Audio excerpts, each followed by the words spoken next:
చేతిలో కీస్ పెడితే ఫిట్స్ ఆగిపోతాయా? ఎంత విచిత్రమైన ప్రశ్న. కానీ దీన్నే మూఢనమ్మకంగా అందరూ ఈ రోజుకి ఫాలో అవుతున్నారు. ఆఫీస్లో కొలీగ్స్కి ఫిట్స్ వచ్చినప్పుడు, లేదంటే కనుక స్కూల్లో పిల్లలకి ఫిట్స్ వచ్చి పడిపోయినప్పుడు టీచర్స్ లాంటి వాళ్ళు అండ్ చదువుకున్న ఉద్యోగులు కూడా, సాఫ్ట్వేర్ ఇంజనీర్లు చేతిలో తాళం గుత్తి పెట్టాము ఫిట్స్ ఆగిపోయాయి అని చెప్తూ ఉంటారు.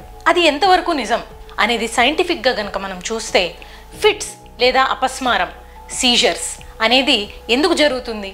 బ్రెయిన్లో అసాధారణమైన కొన్ని రసాయనాల తేడాల వలన ఆ అధిక ప్రయోగం అనేది జరిగి వాళ్ళకి ఫిట్స్ కింద వస్తూ ఉంటాయి. కానీ దానికి చేతిలో ఈ తాళాల గుత్తి లాంటివి ఇనప సామాన్లు పొడుచుకునేటట్లుగా పెడితే గనక ఎటువంటి ఉపయోగము ఉండదు. దానికి ఆ ఎలక్ట్రికల్ యాక్టివిటీ బ్రెయిన్లో జరుగుతున్న దానికి అసలు సంబంధమే లేదు. మరి ఇలాంటి వస్తువులు చేతిలో పెట్టినప్పుడు ఫిట్స్ ఎలా ఆగిపోతున్నాయి అని కొంతమంది వాదిస్తూ ఉంటారు. ఫిట్ అనేది ఒక నిమిషం లేదా 2-3 నిమిషాలలో దానంతట అదే ఆగిపోతుంది. అంటే అది స్పాంటేనియస్గా మనం ఆ వస్తువు చేతిలో పెట్టినా పెట్టకపోయినా ఆగిపోతుందన్నమాట.